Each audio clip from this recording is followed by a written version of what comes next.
하나님께서 오늘 우리에게 주신 말씀의 제목은 새 사람을 입으라 라는 말씀의 제목으로 함께 말씀을 나누겠습니다. 본문 말씀 에베소서 4장 25절에서 32절 말씀까지 함께 봉독하겠습니다. 시작. 그런즉 거짓을 버리고 각각 그 이웃과 더불어 참된 것을 말하라. 이는 우리가 서로 지체가 됨이라. 분을 내어도 죄를 짓지 말며 해가 지도록 분을 품지 말고 마귀에게 틈을 주지 말라. 도둑질하는 자는 다시 도둑질하지 말고 돌이켜 가난한 자에게 구제할 수 있도록 자기 손으로 수고하여 선한 일을 하라. 무릇 더러운 말은 너희 입 밖에도 내지 말고 오직 덕을 세우는 데 소용되는 대로 선한 말을 하여 듣는 자들에게 은혜를 끼치게 하라. 하나님의 성령을 근심하게 하지 말라. 그 안에서 너희가 구원의 날까지 인치심을 받았느니라. 너희는 모든 악독과 노함과 분냄과 떠드는 것과 비방하는 것을 모든 악의와 함께 버리고 서로 친절하게 하며 불쌍히 여기며 서로 용서하기를 하나님이 그리스도 안에서 너희를 용서하심과 같이 하라. 아멘.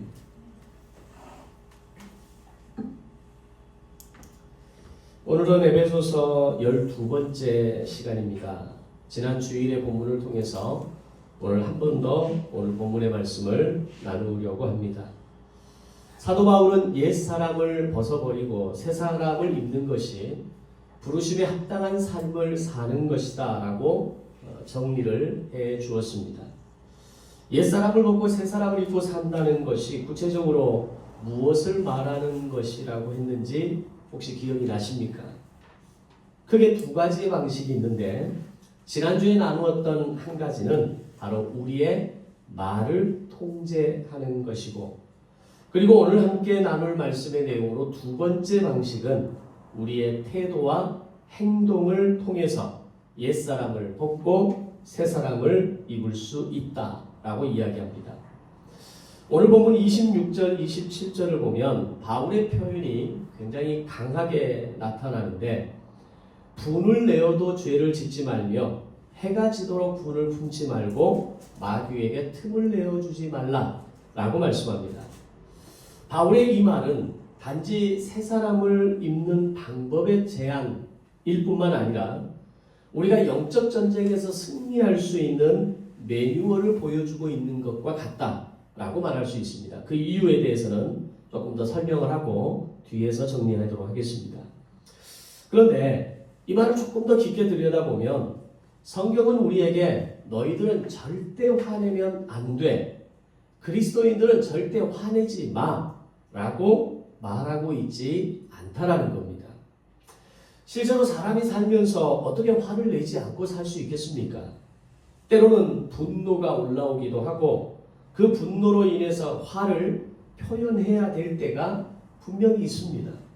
그런데 바울은 우리에게 화를 내지 말라라고 말하는 것이 아니라 화를 낼 때 두 가지 주의할 점이 있다라고 말씀합니다. 첫 번째는 화가 나도 죄를 짓지 않는 것이며, 두 번째는 해가 지도록 화를 품어서는 안 된다라고 말합니다. 화는 인간의 본능입니다.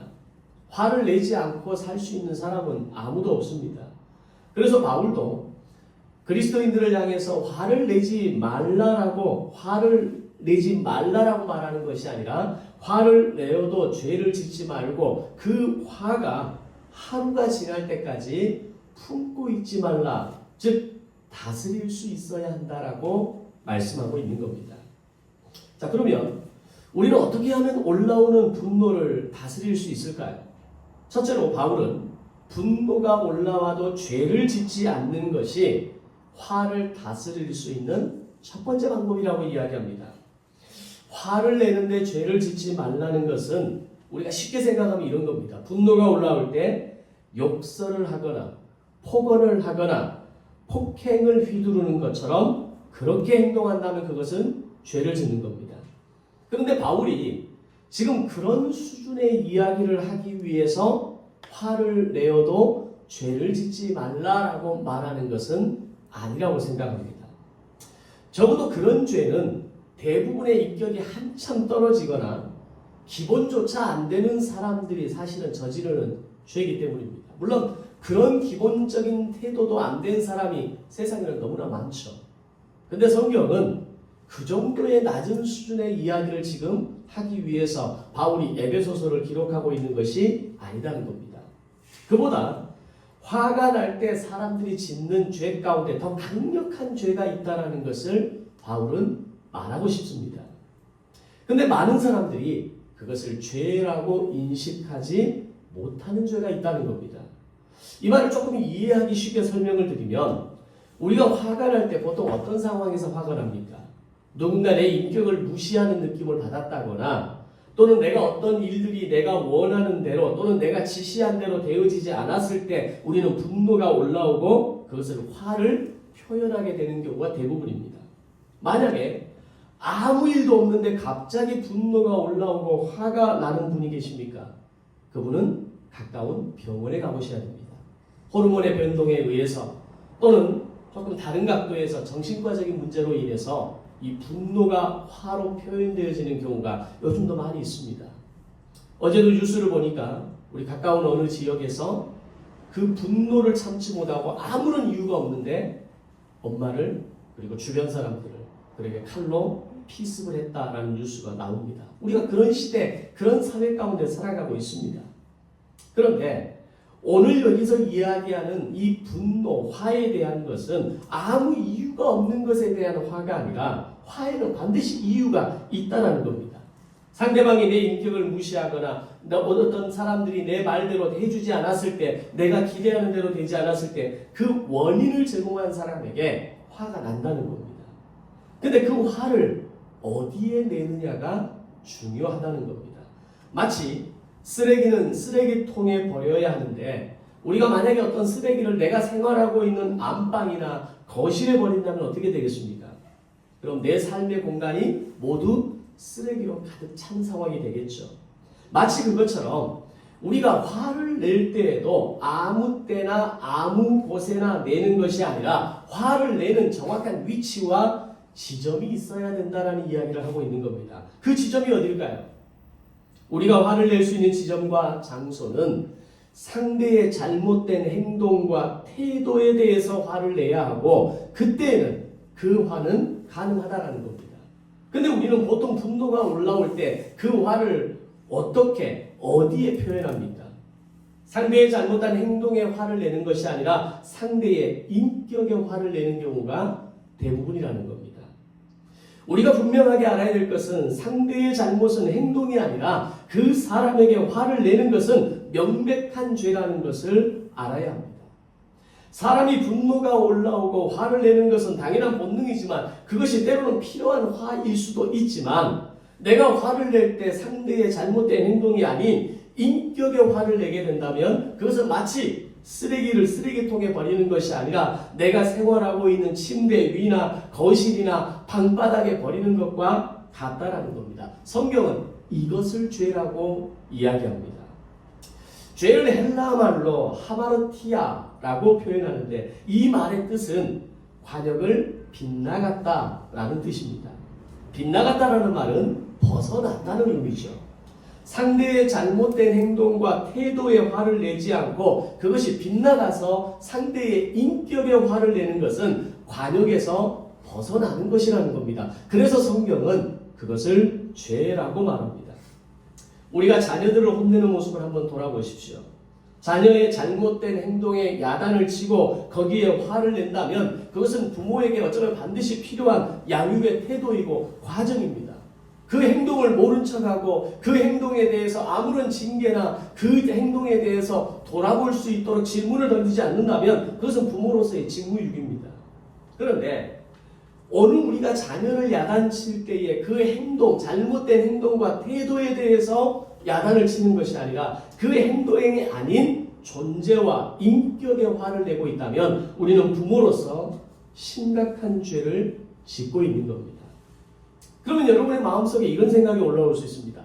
나도 그게 잘못된 것이라는 걸 알고 있는데 화가 나다 보면 나도 모르게 그렇게 될 때가 있는데 그게 그렇게 큰 잘못이고 그게 그렇게 큰 죄라고 할 수 있습니까? 라고 저한테 되물을 수 있겠죠. 잘못된 행동에 화를 내는 것이 아니라 상대의 인격에 화를 내면 왜 그것이 죄가 되는가에 대한 답을 드리면 이 말이 이해가 될 겁니다. 그 인격 안에는, 그 사람 속에는 뭐가 있습니까? 바로 하나님의 형상이 있기 때문입니다. 그 인격과 존재 안에는 하나님의 형상이라고 하는 아름답고 존귀하고 위대한 인격이 들어있기 때문에 그의 잘못된 행동과 태도에 대해서 지적하고 그것을 바로잡고 그것을 직면할 수 있도록 하는 것은 꼭 필요한 거지만 그 인격을 무시하는 눈빛과 행동과 언어로 그 잘못된 행동과 태도를 가르치려 해서는 안 된다는 겁니다. 따라서 상대의 인격에 화를 내는 것은 곧 나의 언어와 눈빛과 행동으로 그 사람 안에 있는 하나님의 형상을 해치는 말과 행동이 될 수 있기 때문입니다. 그러면 반문이 조금 줄어들 수 있겠죠. 정말 그게 쉽지는 않지만 그냥 확 올라오면 그냥 아무데나 소리 올라가고 아무런 말이 툭 튀어나오고 그게 사실 우리의 본능이거든요.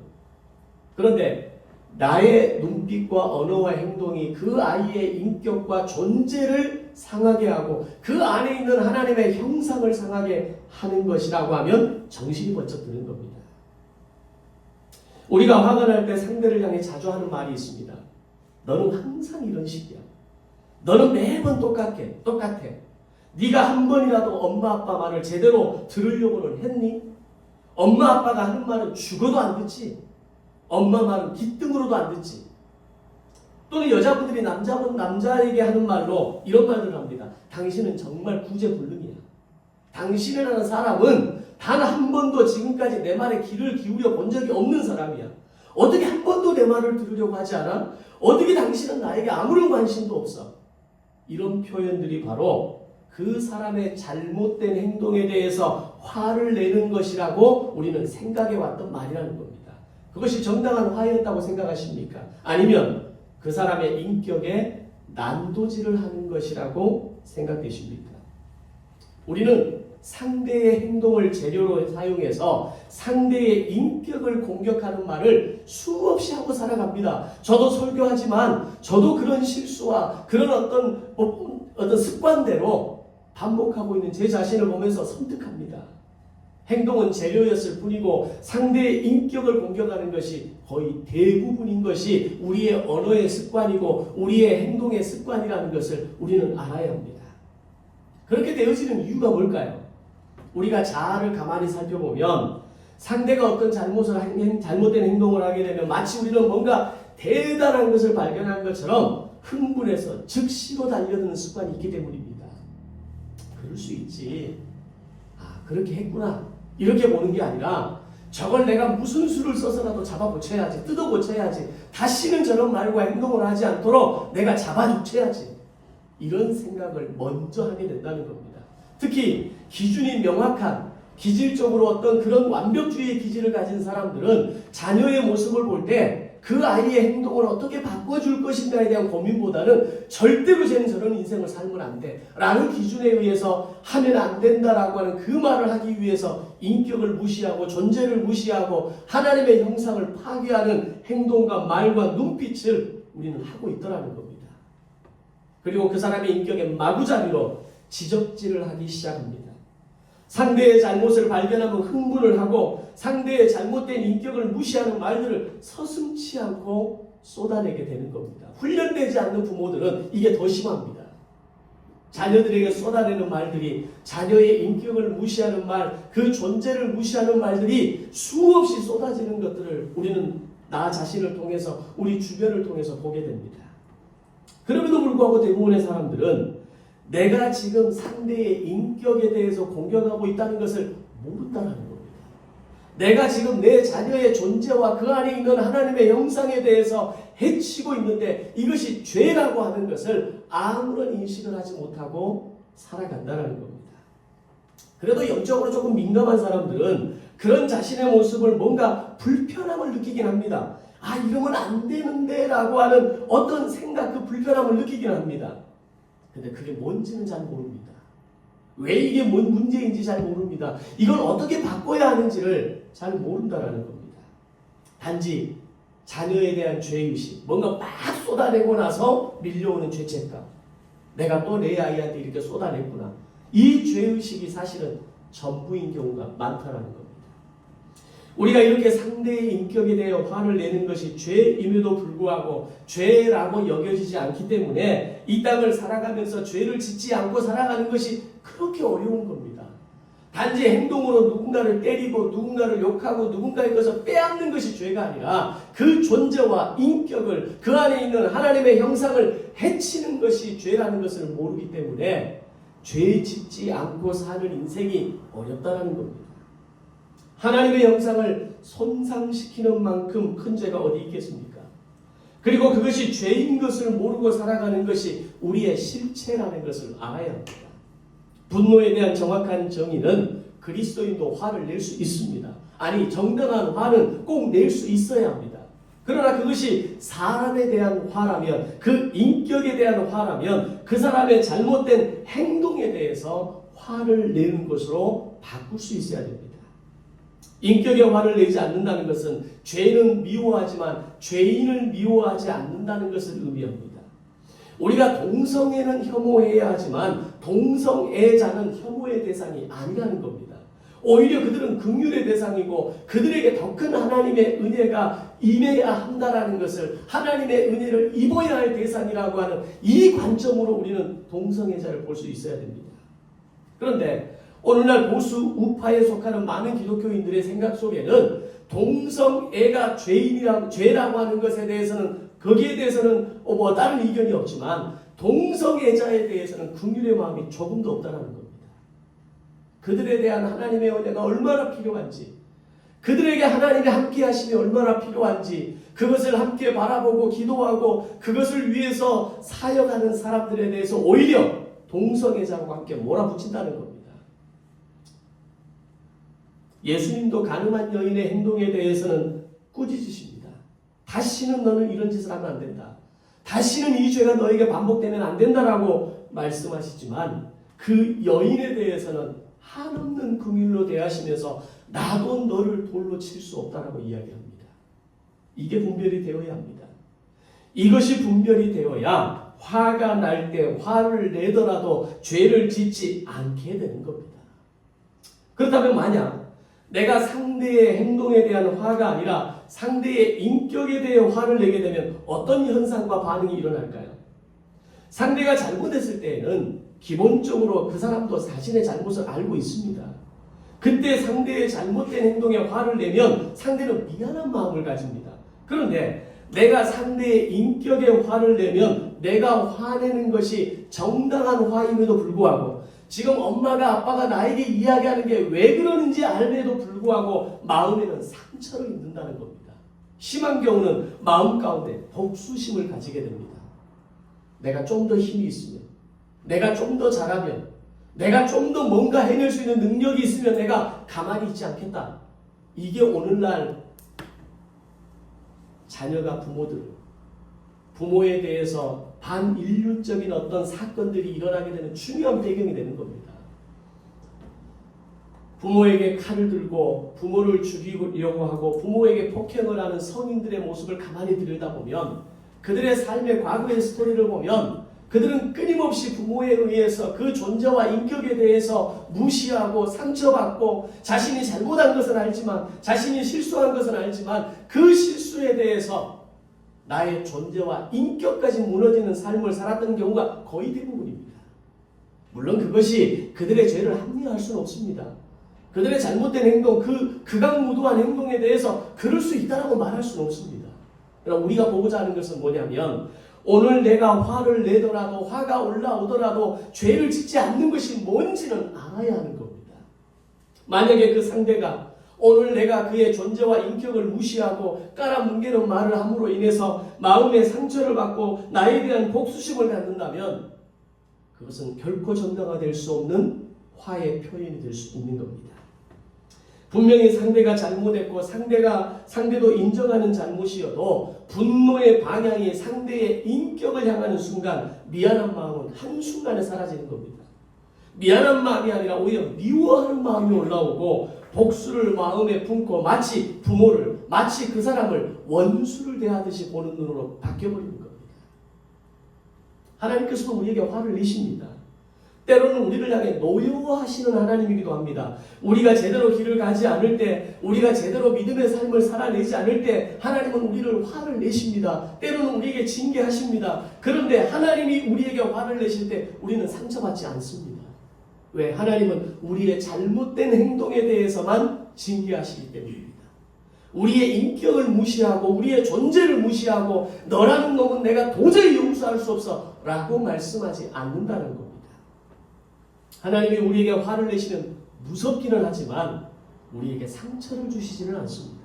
왜냐하면 하나님은 우리의 인격이 아닌 우리의 잘못된 행동과 태도를 정확하게 맞춰서 화를 내시기 때문입니다. 우리가 하나님의 형상을 가진 사람이라면, 옛사람을 벗어버리고 새 사람을 입은 사람이라면 이것을 분별할 수 있어야 합니다. 그러면 자녀교육 성공합니다. 그러면 대인관계가 성공합니다. 그러면 사람들이 나를 존중합니다. 사람들이 나의 존재를 인정합니다. 오늘 나의 언어를 아름답다라고 이쁘다라고 오늘 나의 언어에 대해서 사람들이 칭찬합니다. 저희는 집에 TV가 끊어졌습니다. 그냥 넷플릭스만 봅니다. 요즘 둘이 밥 먹을 때 나는 솔로를 자주 봅니다. 밥 먹을 때 보는 게 나는 솔로인데 이번 기수에 나온 그 여자분 중에 한 분이 공통적으로 네티즌들이 하는 말이 있습니다. 참 말이 이쁘다. 다른 사람들은 판단하고 비판하고 자꾸 계산하려고 하고 자꾸 뭔가 자기가 더 좋은 걸 쟁취하려고 하는데 그 친구의 하는 말들을 보면 이쁘다는 겁니다.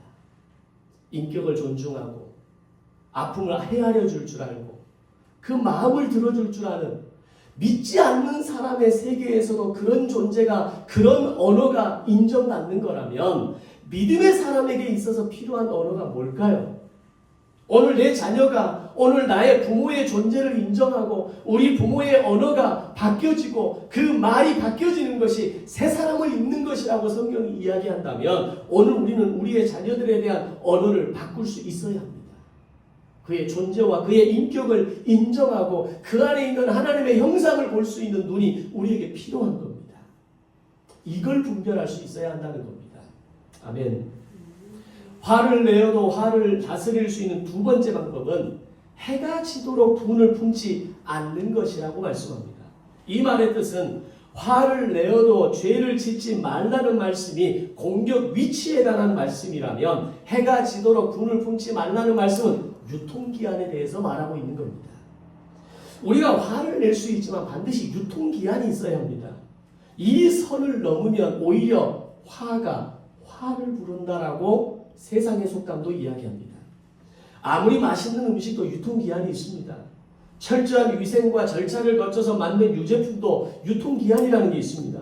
그처럼 분노에도 유통기한이 있는데 이것을 지키지 않고 사용하고 그대로 품고 살아가게 되면 화가 화를 부르게 된다는 겁니다. 그렇다면 하나님께서 오늘 우리의 분노에 대해 왜 이렇게 자세히 가이드라인을 주시는 이유가 뭐라고 생각하십니까? 그냥 화내지 마 이렇게 하고 말하면 끝나는 문제 아닙니까? 근데 우리 존재는, 우리의 본능은 화를 내지 않을 수가 없는 존재입니다. 화가 많은 인생입니다. 특히 대한민국 국민들은 기본적으로 화라고 하는 정서가 있는 사람들입니다. 성경은 우리에게 분노에 대해서 이렇게 자세하게 가이드라인을 주시는 이유, 그것은 분노의 유통기한이 지나게 되면 화가 화를 부를 뿐만 아니라 결국 화가 불필요한 화음을 만들어내기 때문입니다. 아무리 좋은 발효 음식이라 할지라도 너무 발효시키면 부패가 시작됩니다. 냉동실이 식재료를 오래 보관할 수 있는 장점이 있다고는 하지만 냉동실의 식재료도 일정의 유통기한이 있습니다. 어느 정도 그게 언제까지라고 말할 수는 없지만 그 기간이 지나고 나면 버려야 됩니다. 냉동실에 넣어두었다고 해서 몇 해를 두고 먹을 수 있는 게 아니라는 겁니다. 이 말은 우리의 화가 아무리 정당하고 필요한 분노였다 할지라도 유통기한이 한참이나 지난 20년, 30년 전의 이야기를 끄집어내면 그때 나오는 것은 정상적인 게 아닙니다. 이미 상할 대로 상해버리고 내 안에서 부패할 대로 부패해버리고 그것이 내 삶과 내 주변의 모든 것을 부패시킬 만큼 엄청난 파괴력을 가지고 있다는 겁니다. 그래서 성경은 해가 지나도록 분을 품지 말라고 말씀하고 있는 겁니다. 분노도 유통기한이 있다는 걸 알아야 됩니다. 분노가 유통기한을 넘기게 되면 아무리 정당한 분노이고 나에게 여전히 해결되지 않는 이슈라 할지라도 앙금과 증오라고 하는 복수의 부패균들이 계속해서 내 안에 만들어지기 때문에 우리는 그 균을 내 안에 품고 살아가게 되는 겁니다. 이런 엄청난 균들을 앙금과 증오라고 하는 복수의 부패균을 내 안에 모시고 살면 그걸 내 안에 품고 살게 되면 누가 제일 망하는 겁니까? 내 자신이 망하는 겁니다. 물론 상대가 너 이렇게 해야 돼 라고 말할 수는 없습니다. 내가 그것을 해결할 수 있는 힘이 내 안에 있는 것이 먼저입니다. 성경에서 이렇게 말했으니까 너는 과거를 잊어버리고 이런 복수와 앙금에 대해서 더 이상 생각하지 말고 미래만 봐 이렇게 말할 수는 없죠. 당사자가 결정하는 겁니다. 오늘 나에게 주신 말씀으로 우리는 받아들여야 됩니다. 그렇다면 오늘 내가 여전히 해가 지나도록 몇 해가 지나도록 수십 년이 지나도록 내 남편에 대해서 내 아내에 대해서 내 자식에 대해서 내 부모에 대해서 내 주변의 나의 가족과 지인들에 대해서 여전히 분을 품고 살아가고 있다면 그 인생은 가장 먼저 그 자신이 망하는 겁니다. 그러면 어떻게 되겠습니까? 인간관계는 물론이고 자기 영혼과 인생까지 상하게 만들어버립니다. 아무리 정당한 화라 할지라도 사용기한, 유통기한을 넘기면 그렇게 되는 겁니다. 정리하면 이렇습니다. 화를 내어도 상대의 인격이 아닌 상대의 잘못된 행동이라고 하는 정확한 표적에 맞춰서 화를 내야 하고 아무리 정당한 분노라 할지라도 유통기한을 넘기지 않는 것이 바로 옛사람을 벗고 새사람을 입는 것이라는 겁니다. 성경은 이렇게 자상합니다. 우리에게 친절합니다. 옛사람을 벗고 새사람을 입는다는 게 추상적인 걸 이야기 말하는 게 아닙니다. 애매한 걸 말하지 않습니다. 그냥 새 옷을 입으라는 수준으로 말하는 게 아닙니다. 실제적인 삶의 매뉴얼을 우리에게 말씀하고 있는 겁니다. 이것은 하나님께서 바울을 통해서 우리의 삶의 가장 중요한 부분에 가이드라인을 제시하는 것이라고 생각됩니다. 이 해석과 적용에 동의가 되신다면 아멘으로 화답해 보십시오. 아멘. 이게 성경을 보는 눈입니다. 성경을 보고 우리의 삶에 실천하는 방법입니다. 그것이 우리가 살아내는 겁니다. 여기에 조금 더 오늘 말씀을 확대해서 적용해 보면 분노뿐만 아니라 근심과 염려, 절망과 낙심에도 유통기한이 있다는 것을 알아야 됩니다. 유통기한이 지난 것들을 계속 섭취하고 경험하고 그것들을 내 속에 쌓아두면 어떻게 될까요? 결국 내 영혼이 상하고 병들고 결국은 썩어지게 되는 겁니다.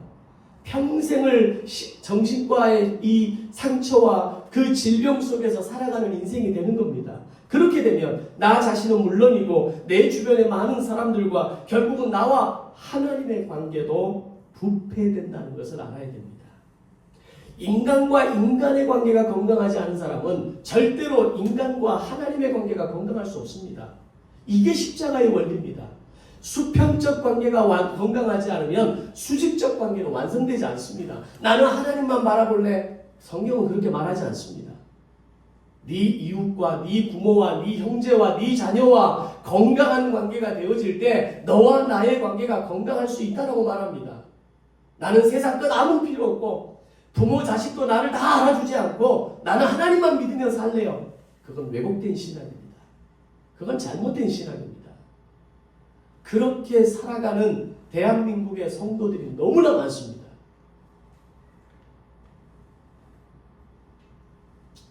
반대로 하나님이 우리에게 중요하다고 말씀하시는 사랑과 용서와 자비와 겸손과 온유 이런 것들에는 유통기한이 없습니다.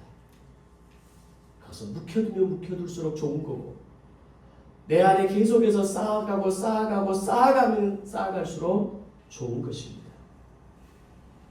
그렇다면 분노의 유통기한을 지키지 못하면 왜 이런 현상들이 일어날까요? 27절 말씀을 보면 마귀에게 틈을 주는 것이다 라고 이야기합니다. 마귀가 틈을 타고 들어와서 영적인 곰팡이를 일으키기 때문입니다. 관역을 빗나가거나 유통기한을 넘기면 마귀가 즉각적으로 틈을 타고 들어옵니다. 따라서 에베소서 4장 26절의 말씀을 제대로 이해하고 매뉴얼을 지키게 되면 그것은 단지 화를 어떻게 다스려야 되느냐, 어떻게 옛사람을 벗고 새사람을 입느냐에 대한 말씀만이 아니라 우리가 영적인 싸움에서 어떻게 승리할 수 있느냐를 말씀해주는 실제적인 교본이라는 것을 알게 됩니다. 이것은 해도 되고 안 해도 되는 것이 아니라 반드시 갖추어야 할 영역이고 우리가 지키고 살아내야 할 매뉴얼이라는 겁니다. 오늘 여러분들에게 말씀드린 이 매뉴얼을 잘 이해하고 잘 받아들이셔서 영적 승리의 매뉴얼까지 장착하시기를 주님의 이름으로 축복합니다. 아멘. 이제 바울은 이어서 28절에서 이렇게 말합니다. 도둑질하는 자는 도둑질하지 말고 돌이켜 가난한 자에게 구제할 수 있도록 자기 손으로 수고하여 선한 일을 하라 라고 말씀합니다. 사실 이 말씀은 그렇게 새로울 것이 없는 일반적인 말씀처럼 느껴집니다. 아니 도둑질하지 말라. 너무 평범한 얘기 아닙니까? 그런데 이 말씀을 제대로 이해하려면 바울이 지금 이 에베소서의 편지를 지금 이 말씀을 누구에게 하고 있는지를 우리는 볼 수 있어야 됩니다. 에베소서의 수신자가 누굽니까? 먼저는 에베소 교회입니다. 그리고 넓게는 페람서신으로 즉 소아시아에 있는 교회들이 돌아가면서 그걸 필사해서 베껴가지고 다른 모든 교회까지 보내야 되는 그런 편지였습니다. 즉 당시에 소아시아, 특히 소아시아 지역에 있는 초대교회 성도들에게 기록된 말씀이라는 겁니다. 그러면 당시 소아시아 초대교회의 성도들의 구성원들이 누구였다고 생각하십니까? 초대교회 성도의 90%가 노예였습니다. 노예들에게는 기본적으로 노예 근성이라는 게 있습니다. 그들을 폄하하는 말 아닙니다. 실체를 우리가 보자는 겁니다. 그 노예 근성 가운데 대표적인 첫 번째가 뭐냐? 도둑질입니다. 내 것이 아님에도 불구하고 당당하게 내 것이라고 말하는 사람들이 노예들이었습니다. 빌레몬서를 보면 오네시모라는 사람이 있는데 그도 역시 빌레몬의 집에서 일하고 있던 노예였는데 주인의 물건을 훔쳐서 로마로 도망해 왔고 거기서 바울을 만나면서 복음을 듣고 그리스도인이 된 사람입니다. 그런데 그가 바울을 통해서 복음을 듣고 나서 바울이 다시 오네시모를 빌레몬에게 돌려보내면서 그의 손에 들려보낸 편지가 빌레몬서입니다. 노예들에게 있어서 도둑질은 그 시대의 일반적인 문화였습니다. 그만큼 먹을 것이 부족하고 고달픈 인생이었기 때문에 아마 그들은 본능처럼 먹을 것을 도둑질해서라도 취했을 겁니다. 그러면서도 그들은 그것이 도둑질이라고 생각하지 못했을 것이고 그저 나의 배고픔을 채우는 수단이라고 정당화했을 것이고 그저 물건의 위치를 조금 옮겨놓는 것이라고 그들은 합리화했을 겁니다. 그런데 이 에베소서를 딱 읽는 순간 제일 먼저 찔림을 받는 사람이 누구였을까요? 노예 성도들이었습니다. 오늘날 한국교회 안에서 강단에서 이혼에 대한 설교하기가 정말 어렵습니다. 재혼에 대한 설교하기도 어렵습니다. 낙태에 대한 설교하기도 어렵습니다. 쉽지 않은 시대입니다. 특히 이혼, 돌싱의 경우는 교회마다 거의 있습니다. 제가 지금 이런 얘기하는 건 저희 교회는 없으니까 그냥 하는 얘기입니다. 이혼에 대한 얘기 정말 못합니다. 그런데 바울은 지금 이 편지를 읽을 사람이 누군지 알아요. 에베소 교회의 90%의 성도가 노예들이고 그들이 가지고 있는 그 근성 중에 하나가 도둑질이라는 걸 압니다. 근데 그들을 향해서 정면으로 던집니다. 그러면 그런 모습은 그 시대에만 있는 것이었을까요? 오늘 우리도 가지고 있는 모습입니다. 직장에서 상관이 나와 함께 있거나 그 사람이 나를 쳐다보면 열심히 일하는 척하고 나를 보는 사람이 없으면 대충대충 하는 것이 노예 근성입니다. 우리 안에는 이런 종류의 노예 근성들이 아주 조금씩 분명히 있습니다. 이런 노예 근성을 가진 사람들에게 있는 것이 바로 도둑질이라고 하는 겁니다. 도둑질의 모습이, 도둑질의 본질이 단지 남의 것을 훔치는 것을 도둑질이라고 생각하면 안 됩니다. 남에게 폐를 끼치거나 피해를 끼쳐도 도둑질이고, 다른 사람의 이익에는 관심이 없고 나만 이익을 누려도 된다라고 생각한다면 그것은 바로 도둑질입니다. 제 자신을 봐도 이런 도둑질 근성이 있습니다. 저희가 지금 살고 있는 사택이 5, 6년 전에 1억 9천 정도에 구입을 했습니다. 지금은 조금 조정이 됐지만 2억 5천 약간 아래 정도 되는 것 같습니다. 집값이 1년에 한 1,000만 원 정도 오른 개념이 되는 거죠. 물론 그 집의 절반이 은행이지만 근데 이게 왠지 기분이 좋더라고요. 이것이 다음에 우리 교회가 다시 일어날 수 있는 마중물이 되면 좋겠다. 그런 마음이 제 안에 있거든요. 근데 이게 사실은 도둑 근성이라는 겁니다. 자본주의를 살아가면서 이런 합법적인 도둑 근성이 통하고 저절로 도둑질을 할 수밖에 없는 구조 속에 살아가는 게 우리입니다. 지금의 어떤 경매 문화, 건물을 경매하고 그것을 팔아 넘기는, 넘기다는 표현은 죄송하고 팔아서 이윤을 남기는 이런 모든 것의 밑바닥에 있는 것은 사실은 다른 사람의 이익을 내가 취하는 겁니다. 다른 사람은 손해를 보고 팔게 하고 나는 이익을 보고 그걸 팔므로 인해서 나는 이익을 취하는 겁니다. 이건 자본주의이기 때문에 통하는 겁니다. 그러나 엄밀히 들어가면 내가 이익을 얻을 때는 누군가는 손해를 보는 겁니다. 내가 그만큼의 이익을 남기게 된다면 누군가는 그만큼 손해를 받기 때문에 내가 이익을 얻게 되는 겁니다. 그것을 자본주의에서 뭐라고 이야기하지는 않습니다. 그러나 성경을 볼 때 나에게도 죄의 종의 근성이 있구나. 나에게도 도둑의 심보가 있구나. 조금 더 쉽게 돈을 벌고 싶어하고 조금 더 쉽게 내가 이윤을 남기고 싶어하는 그런 마음이 내 안에 있구나. 수없이 유혹들이 내 안에 일어나는 겁니다. 크고 작은 차이는 있지만 하나하나를 따지고 보면 에베소서를 읽는 초대교회 성도들에게도 그리고 오늘 본문을 읽는 우리에게도 도둑의 근성은 남아있는 겁니다. 우리가 실제로 다른 사람의 집담을 넘어가야 도둑이 아니라 내 유익과 즐거움을 위해서 누군가가 괴로움을 당하고 누군가가 손해를 봐도 조금도 개의치 않는다면 그것이 바로 도둑질입니다. 내가 일할 수 있는 힘이 있고 능력이 되는데 아무런 일도 하지 않으면서 그저 기회가 오기를, 사람들이 나를 알아봐 주기를, 사람들이 나를 인정해 주기를 기다린다면 그것도 도둑근성입니다. 이런 말들이 조금 여러분에게 세게 들릴 수는 있지만 그것이 성경이 말하는 도둑에 대해서 말하는 분명한 가이드라인이라는 것은 우리는 알아야 됩니다. 바울은 그런 당시에 초대교회의 일반적인 모습에 대해서 그냥 눈 감고 넘어가지 않습니다. 도둑질하는 것에서 다시는 돌이켜 너희는 도둑질하지 말고 오히려 가난한 사람들을 구제할 수 있도록 너희 손으로 수고하고 선한 일을 하라라고 말씀합니다. 그리스도인으로서 우리가 노동을 하고 살아가는 것은 매우 중요합니다. 네 손으로 수고하라는 말씀은 원어의 개념으로 보면 피땀을 흘리라 라는 표현입니다.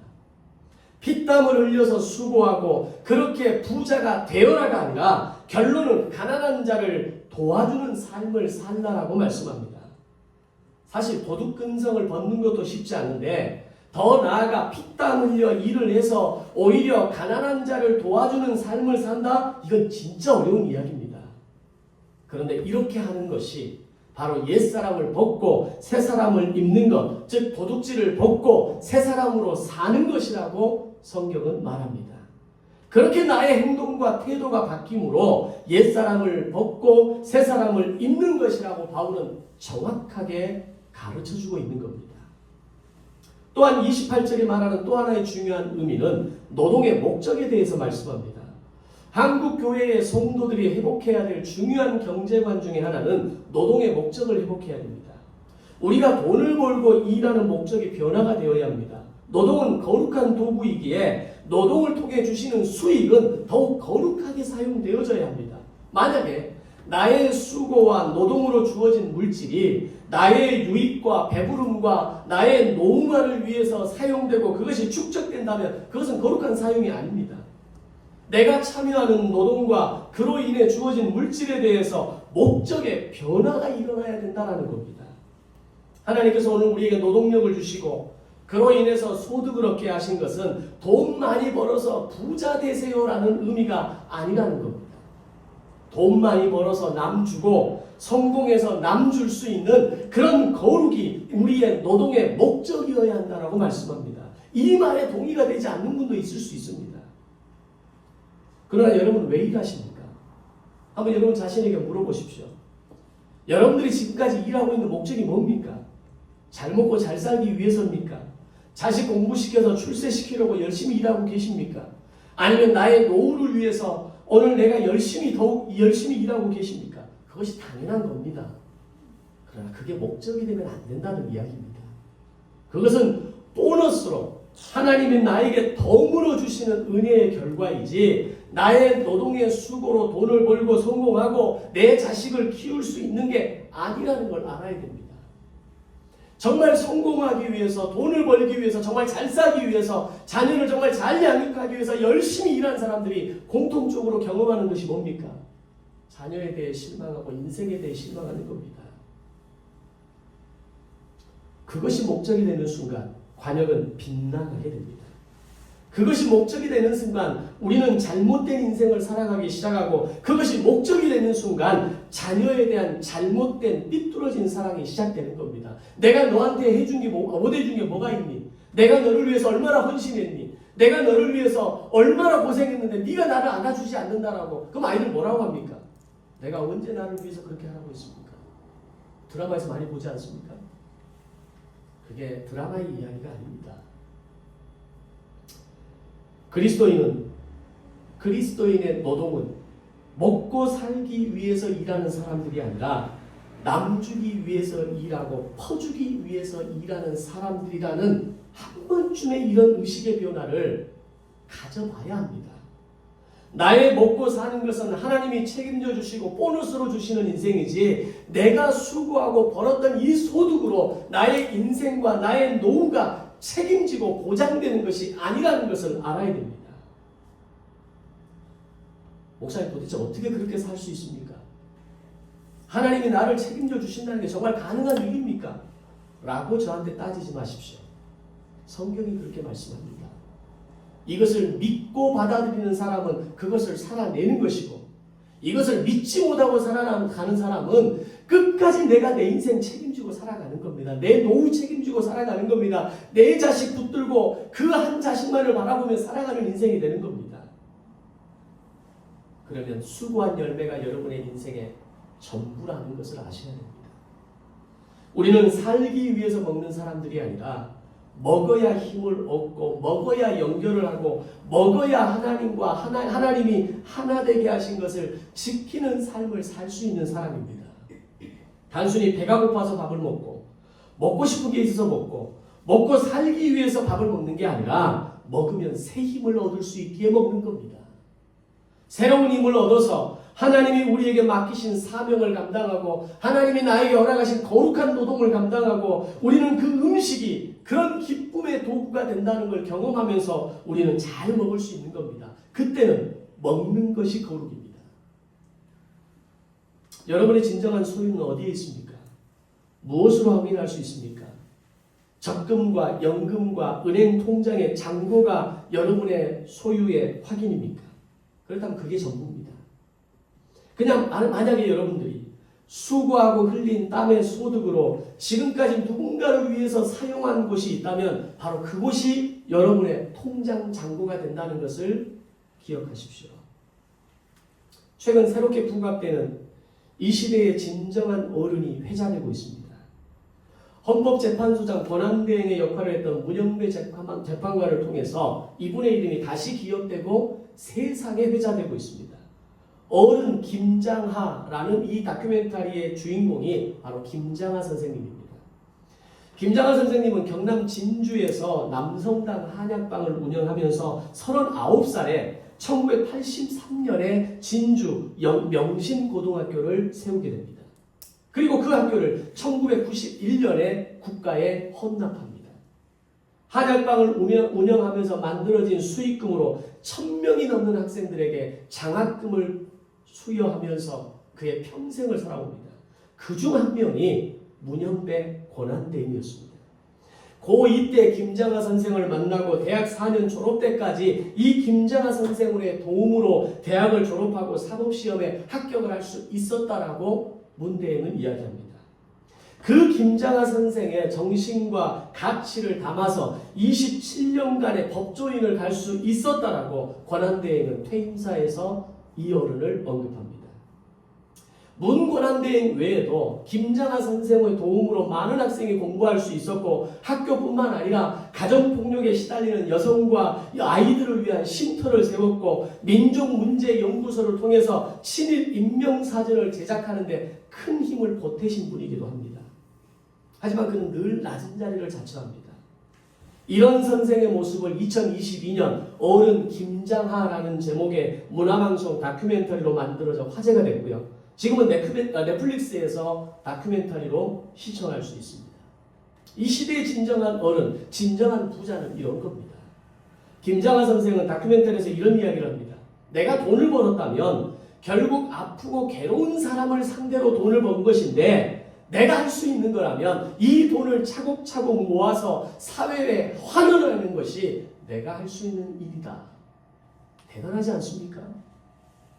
내가 가지고 있는 기술로 내가 공부하고 정말 피땀 흘려 공부한 그것으로 내가 수익을 얻은 이건 당연히 내 것이 아니냐라고 말하는 게 아니라 내가 이 돈을 벌었다면 결국 이건 아픈 사람들의 그들의 희생의 대가인데 어떻게 이걸 내가 내 마음대로 쓸 수 있겠냐 라는 고백인 겁니다.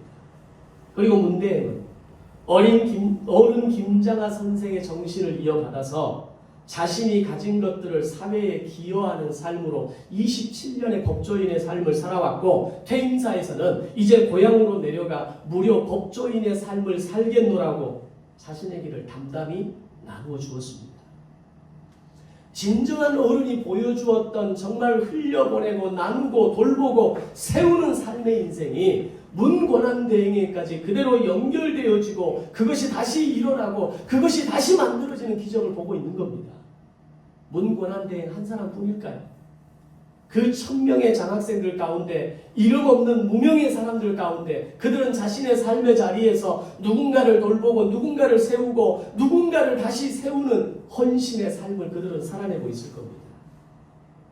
여러분들이 소유하고 있는 것들은 여러분들의 것이 아니라는 것을 아십니까?